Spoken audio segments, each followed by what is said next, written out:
Nyagasani Yezu nabane namwe. Inkuru nziza Yezu Kristu nk'uko yanditswe na Yohani.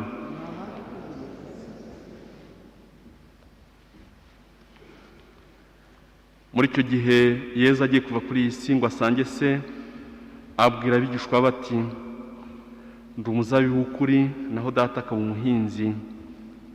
Ishami ryose ritera imbuto muri rye araritema, naho ishami ryera imbuto araryicira, agira ngo rirusheho kwera imbuto.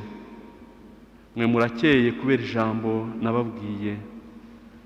Nimube rero muri jyewe, nanjye mbe muri mwe. Uko ishami ridashobora kwera imbuto ku bwaryo ritari ku muzabibu, namwe niko mutakwera mutandimo. Jye ndi umuzabibu, mwe mukaba amashami. Uba rero muri jye, nanjye nkaba muri we, yera imbuto nyinshi. Koko tutari kumwe ntacyo mwashobora. Utaba muri jye azajugunywa nk'ishami ritera maze yumagane, kandi bene ayo mashami barayasakuma bakayajugunya mu muriro agashya. Nimumbamo n'amagambo yanjye akababamo, muzasaba icyo mushaka cyose muzagihabwa. Igihesha data ikuzo nuko mwakwera imbuto nyinshi, mukaba n'abigishwa banjye. Iyo ni ivanjili ntagatifu.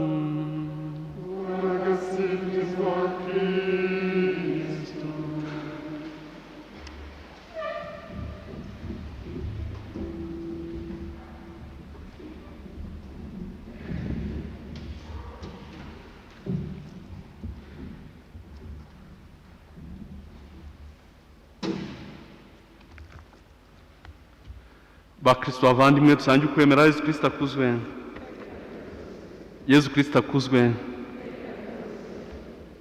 Mu gitambo cya misa iyo tugiye guhazwa, hari amagambo padiri avuga bucece, ni isengesho ngiye kuribasomera.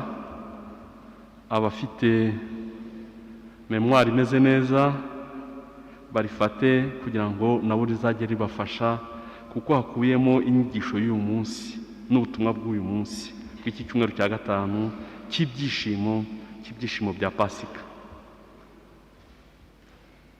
Iyo tumaze kuvuga rya sengesho rya Ntama w'Imana ukiza ibyaha by'abantu, padiri avuga bucece ati: Nyagasani Yezu Kristo, umwana w'Imana nyir'ubugingo, wowe wahaye isi ubuzima ubyisha urupfu rwawe ku bushake bw'Imana Data, kandi wifashijwemo na Roho Mutagatifu, unkize ibyaha byanjye byose n'ibyago byose, ubinkirisha umubiri wawe n'amaraso yawe, maze umpe guhora nkomeye ku mategeko yawe no kutagira ubwo nitandukanya nawe bibaho.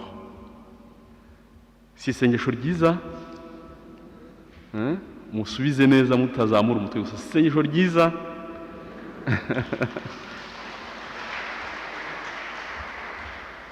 Ayo mashina ya Yezu.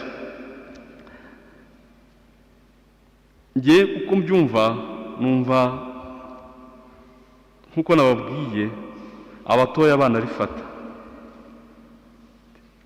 Tuze kujyana, sibyo? Nyagasani Yezu Kristo, umwana w'Imana nyir'ubugingo, musubiremo. Nyagasani Yezu Kristo, umwana w'Imana nyir'ubugingo, wowe wahaye isi ubuzima ubigirisha urupfu rwawe. Noneho dutangire ati: Nyagasani Yezu Kristo, umwana w'Imana nyir'ubugingo, wowe wahaye isi ubuzima ubigirisha urupfu rwawe.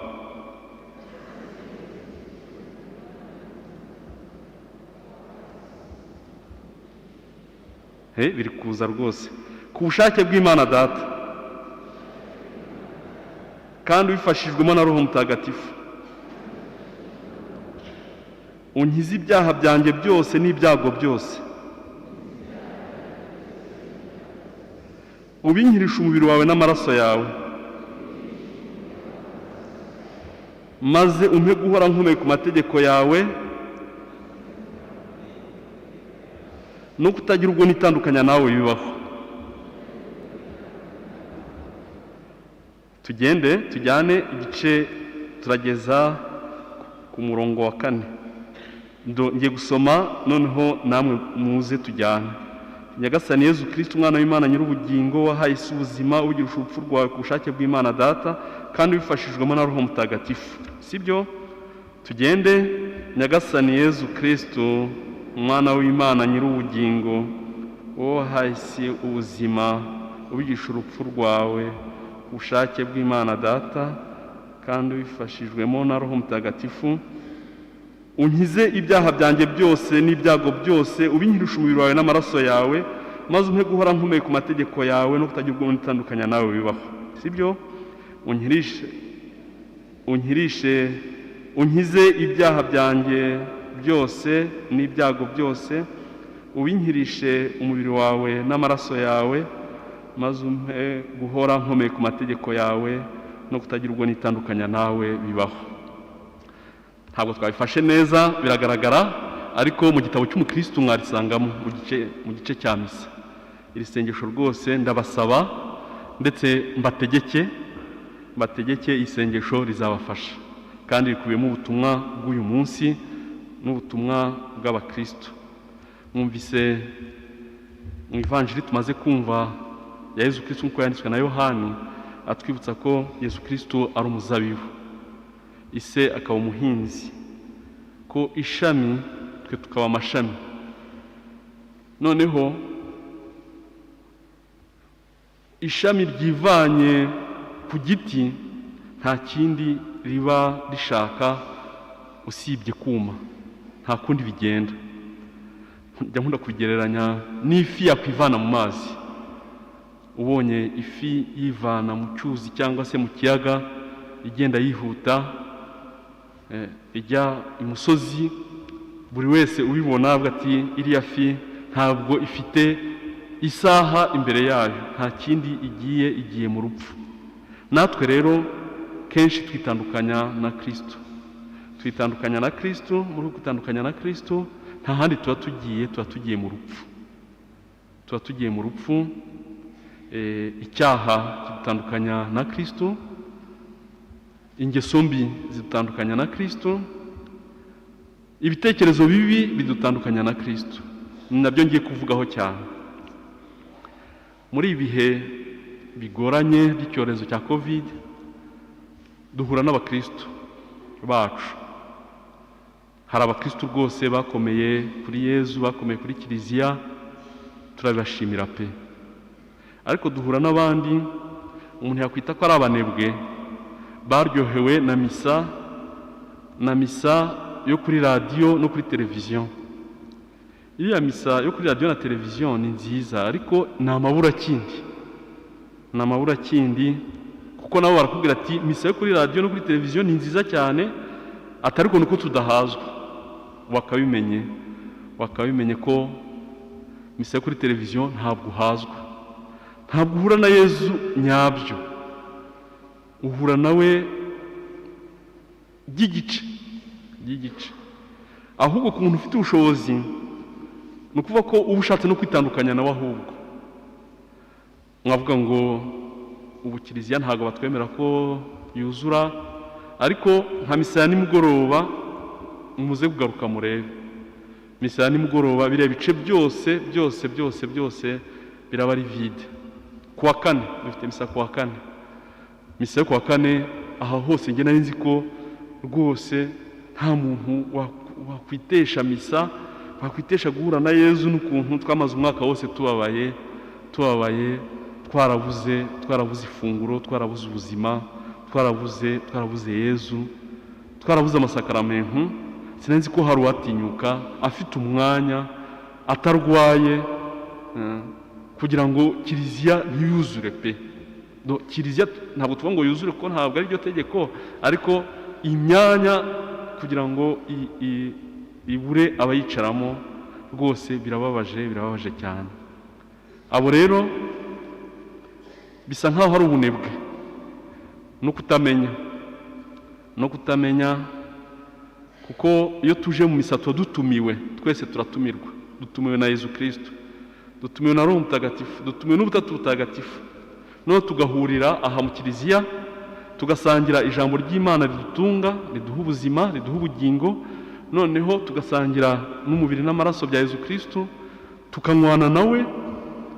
Byarangira noneho tugatumwa ku bandi kugira ngo abandi baze basange Yezu, abo n'abandi nabo tubabere urumuri, tubabere abahamya kugira ngo baze basange Kristo. Abo rero baryohewe na misa yo kuri radio na televiziyo, umuntu yakwita nk'abanebwe rwose. Mumenye ko byabaviramo kwitandukanya na Yezu Kristo, kandi kwitandukanya na Yezu Kristo nkuko mwabyumvise masomo yose, kure ya Yezu nyine nta buzima buhari, umeze umuntu yakugereranya na rya shami ryavuye ku giti, nta kindi, riruma noneho rikabora, mbere yo kubora mu kuma rigacanwa, rikaba amakara, rikaba umuyonga. Namwe mube maso, mwe kwitandukanya n'ubuzima, kandi Yezu Kristo ari we nzira, niwe kuri, niwe mushumba mwiza, niwe muyoboro utugeza ku bugingo nyabwo. Hari abandi ba kabiri rero batari n'abanebwe, ahubwo baguye mu buyobe muri bihe twahuye n'icyorezo cya Covid. Bigitangira amabwiriza baduhaga abayobozi bacu, hari abakristo bacu benshi bagiye bashaka kuyarwanya, bazana ibindi bitekerezo ndetse bashaka no kuyobya bamwe.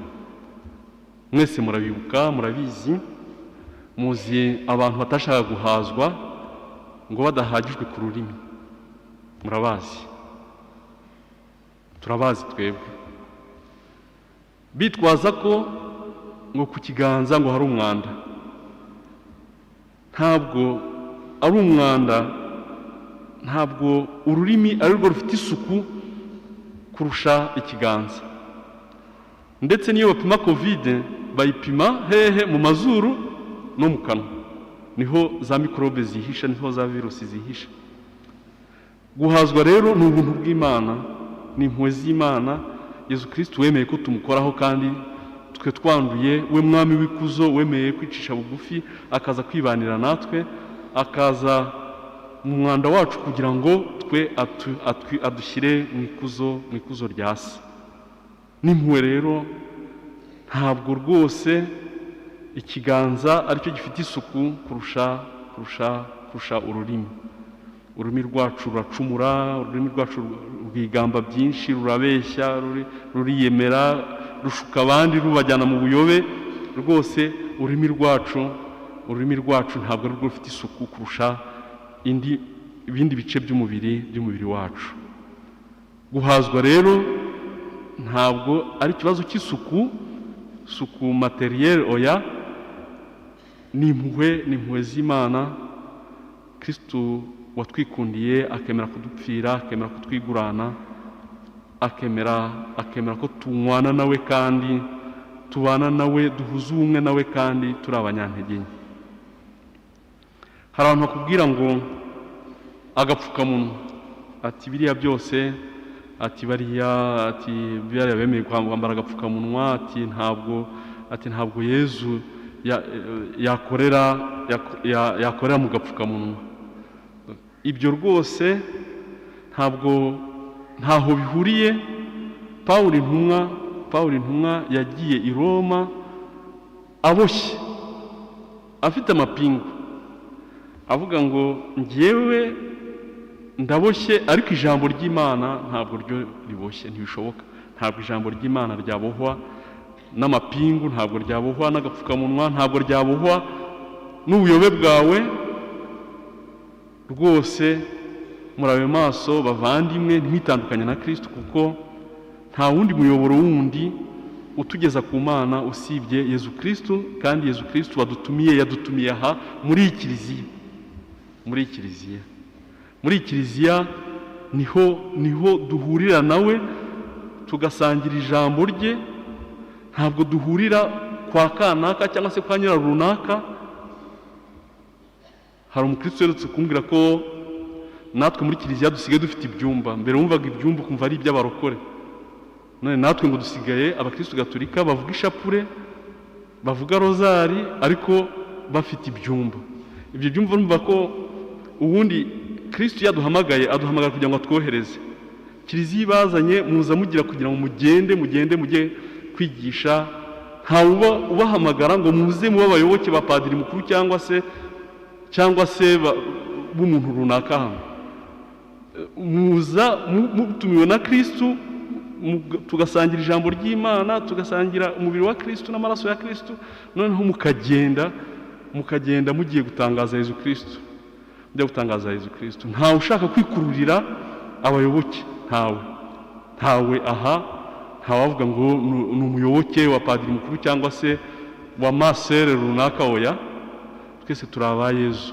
Ariko ibyo byumba rero urumva ko niba ugiye gusengera mu cyumba cy'umuntu, muri salo y'umuntu, ubaye umuyoboke we, kandi ntabwo ari we nzira, ntabwo ari we kuri, ntabwo ari we mushumba mwiza, ntabwo ari uzakugeza mu ijuru.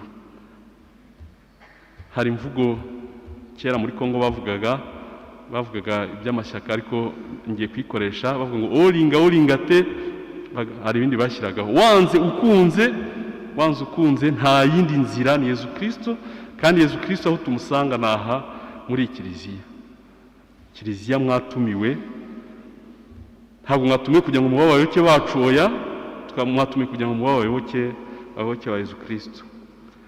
Ndabivuze kugira ngo nabwo mbaburire, kugira ngo mutazitandukanya na Yezu Kristo, kuko aho muba mugiye, izo nzira muba mugiyemo ni inzira nyine zibatandukanya na kiliziya. Kandi kiliziya ni umuyoboro, nyine ni umuyoboro. Kristo yakunze kiliziya nk'uko umugabo akunda umugore we. Kristo yakunze kiliziya nk'uko umugabo akunda umugore we. Amasakaramentu na ya kiliziya. Iri jambo ni irya Yezu Kristo, ariko yahaye kiliziya kugira ngo tugane ku Mana. Niyo wabona muri twe hari ufite amakosa cyangwa se imyitwarire itagushimishije, kiliziya yo ni intungane, kiliziya ni ntagatifu. Niko Yezu Kristo yabishatse. Kristo yakunze kiliziya kugeza naho ayipfira. Niyo nzira rero n'uwo muyoboro, niho tuvana ibyishimo nyakuri. Ngiye kongera kugaruka ku masomo. Isomo rya mbere mwumvise ritwibutsa ko dukenera abandi mu Kristo bwacu. Abandi baradukeneye. Pawulo intumwa mbere yitwa Sawuli yatoteje kiliziya, kandi bose bari bamuzi, bari bazi ibibi yakoze. Agarutse yarahindutse, ntibabyemera, ntabwo bahise babyemera. Ariko hari uwitwa Barnabe niwe wamufashije, niwe wasobanuriye abandi, amwinjiza mu ikoraniro, amufasha guhunga, amufasha kwinjira mu bakristo no mu bukristo. Dukenera abandi rero, dukenera abandi kugira ngo natwe tumenye ko dukeneye abandi, kandi ko abandi baradukeneye nk'uko Sawuli yakeneye Baranaba kugira ngo ashobore kuba Pawulo intumwa. Ubundi Baranaba ni akabyiniriro, ni izina ry'akabyiniriro. Nabyo nashaka kubivugaho ijambo rimwe. Mu gihe bakwise izina ryiza abandi, buri wese yarakwiye kubitekerezaho. Cyangwa se bakwise izina ribi, naryo ukabitekerezaho. Abantu barakabya, ndabizi, cyane abanyeshuri. Hari ahantu mu ishuri abana abana ni beza ariko hari n'igihe bakora n'ubugome. Bise umwarimu wabo kirabiranya ya ndwara yica insina. barakabije kumwita kirabiranya, ntabwo ari kirabiranya ariko niko bamwise. Igihe bakwise kirabiranya rero ugomba kuba maso nawe kugira ngo uhinduke. Ni nka avertissement. Mu gihe bakwise kirabiranya bakabije turabizi, barengereye turabizi. Niyo bakwise izina ribi, iyo ubimenye, iyo ufite ubushobozi nk'abana urabakubita cyangwa se ukabatoteza, ariko twari dukwiye guhinduka. Undi bamwita mico myiza. Nawe mwibaze, umwe bamwise kirabiranya, undi mico myiza. Mu gihe bakwise mico myiza nawe ugomba gucisha make ukoroshya, ahubwo ibyo byose bigahesha Imana ikuzo, kuko byose ibyo ibibi tubigira ibyacu, tugasaba Yesu Kristo kugira ngo duhinduke. Ibyiza iryo kuzo tukari, kuko ari ububasha n'ikuzo ni ibyawe wowe Nyagasani Imana yacu. Mu isomo rya mbere rero mwumvise ko Sawuli yakeneye umuvandimwe Baranaba. Mu izina ry'akabyiniriro bari bamwise fils de réconfort. Baranaba nicyo bivuga umwana w'ihumure. Sinzi ukuntu ndaza kubaza Miss Ihumuje, fils de réconfort ko twabivuga mu Kinyarwanda cyiza ariko benshi wumvise. Bari bamwise izina ryiza kandi kuko yarabikoze, yafashije benshi. Niba yafashije na Sawuli n'abandi benshi yarabafashije. Nawe nanjye twaduke kwibaza ati se ni bangahe nagaruye muri kiliziya, ni bangahe nafashije, ni bangahe neretse inzira nziza kugira ngo bagaruke, ni bangahe nabereye ikiramiro koko, nagerageje kubabera ikiramiro, cyangwa se ahubwo nanjye muri bariya bagusha abandi. Mwibaze umuntu ugusha abandi, umuntu ubuza abandi ijuru, ubashishikariza kwitandukanya na Yesu Kristo. Nawe mwibaze uwo muntu ukuntu yari akwiye kugira ubwoba no kuva muri iyo nzira mbi. Yohani akomeje we kutwibutsa ko Yesu Kristo yadukunze, ko Yesu Kristo yadupfiriye, kandi ko nta yindi nzira yindi, nta wundi mushumba mwiza tuzahura nawe utari Yesu Kristo, nta wundi muyoboro wundi utugeza ku Mana atari Yesu Kristo. Dore itegeko ry'Imana ni uko twakwemera izina ry'umwana wayo Yesu Kristo kandi tugakundana nk'uko yabidutegetse. Nimukundane nk'uko nanjye nabakunze. Ukurikiza amategeko y'Imana aguma mu Mana, nayo ikamugumamo. Kandi aho tumenyera ko Imana iturimo nuko yaduhaye Roho wayo dusaba muri iki gihe, kugira ngo Roho w'Imana atuyobore. Mbere yo gusoza twakongera tugasubira kuri rya sengesho ryacu twatangiye kwibagirwa. Ndabizi twatangiye kwibagirwa, nubwo tuza kurisanga mu gitabo cy'umukristo tukarifata. Ni itegeko mbahaye nanjye, mukundane nk'uko nabakunze. Uwo ni Yesu Kristo. Ariko noneho iri sengesho ti Nyagasani Yesu Kristo, umwana w'Imana nyir'ubugingo, wahaye isi ubuzima ugisha urupfu rwawe, ubushake bw'Imana Data, kandi bifashijwemo na Roho Mutagatifu, unkize ibyaha byanjye byose n'ibyago byose, ubinkirisha umubiri wawe n'amaraso yawe, maze umpe guhora nkomeye ku mategeko yawe no kutagira ubwo nitandukanya nawe bibaho. Tujyane. Nyagasani Yesu Kristo. Oya, turatangira. 1 2 3 4. Tujyane. Nyagasani Yesu Kristo, umwana w'Imana nyir'ubugingo, wahaye isi ubuzima ubigirisha urupfu rwawe, ubushake bw'Imana Data, kandi ubifashijwemo na Roho Mutagatifu, unkize ibyaha byanjye byose n'ibyago byose, ubinkirisha umubiri wawe n'amaraso yawe, maze umpe guhora nkomeye ku mategeko yawe no kutagira ubwo nitandukanya nawe bibaho. Amen.